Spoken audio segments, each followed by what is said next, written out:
Hi. Well, we're trying this one again because I read this whole section and went to stop the video and realized I never pushed record. So, yay! Take two. Anyway, where we left off, Chase had figured out the whole thing with the medal and he was going to return it to Mr. Solway. But he was also he was supposed to be going to Brendan's house because he had something important to show him, which we know what that is, but he's not going there. So how's that all going to turn out? Anyway, we're going to hear from Joel Weber now for a while. Chapter 26. My black eye doesn't hurt anymore, although I look like I lost a game of chicken with an Amtrak train. Appearance-wise, the healing process might be worse than the bruise itself. It's when the swelling starts to go down that the new colors sprout up amid the black and blue. Purples, greens, yellows. Every time I catch my reflection, there's a whole different palette in each piece of modern art on my face. I saw a little bit of orange yesterday. I'm the only one in my family who finds the changing colors around my eye sockets so intriguing. In a weird way, it's easier on me. If I'm sick of looking at myself, all I have to do is stay away from mirrors. My parents don't have that option. When they see my black eye, in any of its stages of evolution, they're stricken with guilt. Maybe it was the wrong decision to bring you home, my father reflects sadly. Of course it wasn't wrong, I try to reassure them. I hated Melton. But aren't you afraid that?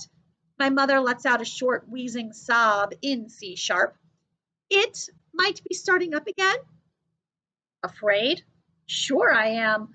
When Chase, Aaron, and Bear were all over me last year, it was painful, humiliating, and downright scary. If you can't even ride your bike without a lacrosse stick sailing out of nowhere and sending you flying, life becomes impossible. You know it's not your fault. You know those guys are idiots, and yet you can't help thinking you somehow deserve it, that you might be just a teeny bit less worthy than everybody else. After all, how come no one is picking on any of them? But as worried as I am about all that, I think what bothers me the most is how wrong I was about Chase. I honestly believed he had changed. I was even starting to like the guy. It goes to show how mistaken a person can be. My parents' reaction is bad enough. My sister's is off the chain. Every change in the bruised topography of my face launches her into a new revenge fantasy about what she would do to Chase if she were in charge of the world. Some of these are so brutal and, in some cases, downright gross that I have to cut her off. Come on, Shosh, I exclaim as the two of us head for Brendan's house on Sunday morning. Listen to yourself, like you'd ever put another human being through a wood chipper. Wood chipper, oh my. I never said another human being, she replies evenly. I said alpha rat. And if you were paying attention, I said I would feed him in feet first. That way he gets to watch while his whole lower body. Enough, I interrupt. You wouldn't do that. Nobody would do that. The Spanish Inquisition didn't do that. Only because the wood chipper hadn't been invented yet, she tells me sullenly. Anyway, I sigh, anxious to change the subject. I wonder what Brendan wants. What do you think? She snarls, still in a bad mood. He has another stupid idea for a YouTube video, and we're the cast and crew. The text said that's not it, I remind her. It better not be, otherwise Brendan's going in the wood chipper. That's my sister.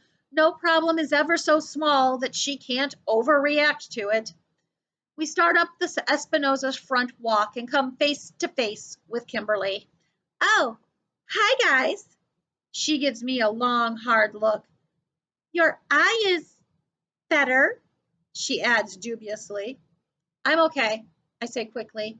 I don't want Shosh to nominate any more candidates for the wood chipper. You also got the text? My sister asks Kimberly. She nods. And Chase is coming too. What? Chase? Shosh grabs my arm and starts dragging me back down the sidewalk. Brendan explodes out the front door and runs up to us. Where are you going? Chase Ambrose isn't coming anywhere near me or my brother, Shosh seethes. That's why I invited you. Chase is innocent. She keeps pulling me along. Well, not totally innocent, Brendan pleads, but he didn't hit Joel on purpose. He was as blindsided as we were. I've got proof. What proof? I ask. One-man band, he explains. The video survived, and it proves that Chase was trying to stop Aaron and Bear. We're going home, Shosh insists. You go home, I tell her. I'm staying. Here? With that guy coming over? This time I don't let her push me around. I want to know what happened. I have to see it for myself. And she stays too, probably because she thinks I need protection. A lot of guys would be embarrassed about that, but I'm at least a little grateful. At any minute, Chase is going to walk in Brendan's front door, and I can't predict how I'm going to feel about it. I've seen him around school here and there. Still, this will be the first time since the fire extinguisher incident that we will be in the same room together. We establish ourselves in the living room, on the living room couch, and Brendan sets up his computer on the coffee table. I transferred this from one of the flip cams, he explains. I brought it home to shoot something else, and this was on it. He puts out some snacks, and we settle in to wait for Chase. 20 minutes go by. Then we're up to half an hour. Kimberly is impatient, mostly because Chase is the only reason she's here. Where is he? Brendan texts again. No answer. Well, what did you expect? Shosh scoffs. He said he was coming, Brendan insists. He cares about as much about you as he cares about everybody else except himself. Zero. Face it, he blew you off. My sister stands up. Let's go, Joel. We've already wasted enough of our lives courtesy of Chase Ambrose. I turn to Brendan. Play the video.